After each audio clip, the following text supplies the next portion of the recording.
Good morning. Let us discuss the use and acquisition of a mala. The mala is a Sanskrit term for a rosary. A Hindu rosary typically has 108 beads. Many Buddhist rosaries also have 108 beads. In addition to the 108 beads, there's a great big bead that's called the guru bead. It's a guru bead because it's the biggest one and it has a tassel on it. Mine looks a bit like Carrot Top.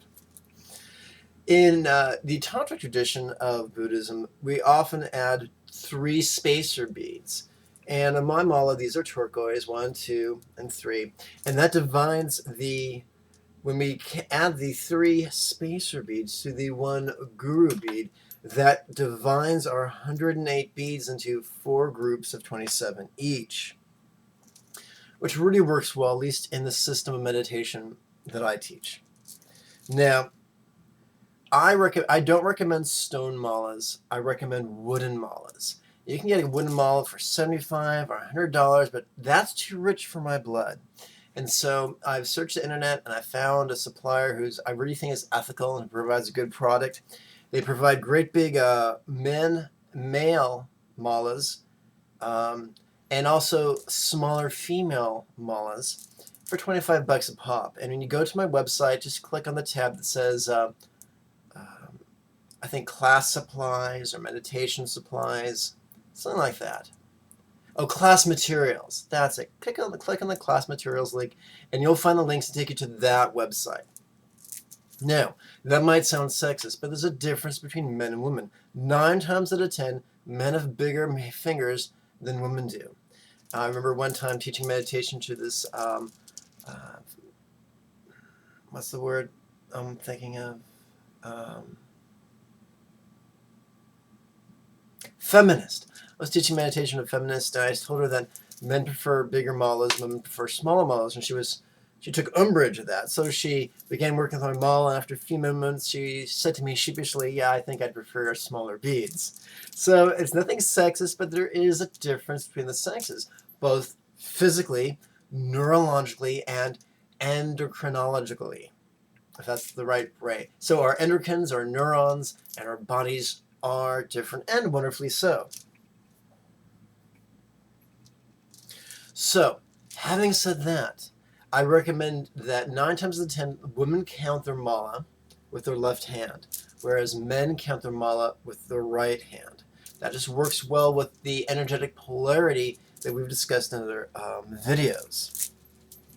So, when you're doing the devotion work, I recommend using an open mudra as if you're holding 2 balloons. When you're doing the compassion work in the 9-minute practice, I recommend using the ring finger to count mala. And of course, you're counting mantras every time you do that. So for instance, in the compassion exercises, it's 3 mantras for each breath, and that's what you're counting. Not the breaths, but the mantras. During the love exercise, I recommend counting with your pinky. Counting with the ring finger is very grounding and centering and sedating. Counting with the pinky is very energizing and invigorating. So I recommend using the pinky for the love work. For both the verbal and the silent wisdom work, I recommend using the middle finger. Once again, women use their left, men use their right. Now, with the verbal wisdom exercises, once again from the 9-minute practice, you're counting mantras. With the silent wisdom exercises, you're counting breaths. Now, for an extra added bonus, there are different ways you can hold your mala. So let me adjust the camera here just for a moment. Okay, try not to become the headless Lama and chase Ichabod Crane with my mala. Okay, so there's many things you can do. Now, for ease of simplicity, let's pretend we have 2 hands, our sexual hand and our neutral hand. So for a woman, the sexual hand is the left, and for a man, the sexual hand is the right. So there's many things you can do. Variation number 1 is to have both hands out to the side. I like this. This is my favorite. Most people like this. Some people, they'll take their neutral hand, their hand they're not counting with, and stick it right in front of their bladder, like this, and then continue to count out to the side. What other people will do is, in addition to this, they'll put the hand they're counting with right in front of their heart, and they'll let the mala rest in their open hand below. Now, which is better? It depends on your body. For some people, this is groovy. For other people, it makes them nuttier than a poop house rat. And so, as with all things, we have to notice our results. We have different karmas, we have different bodies, and we have to notice how these exercises and how these variables play with our mind and play with our emotions.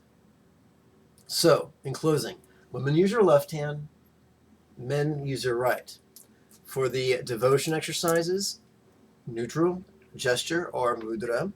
For the compassion exercises, grounding ring finger.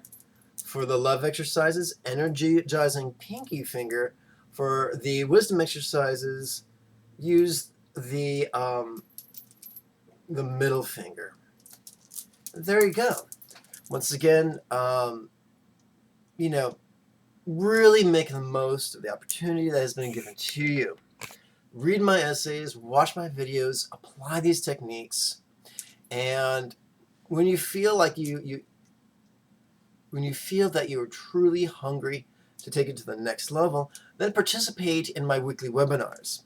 All this information is found in the links below the control bar here, and I look forward to being of service to you.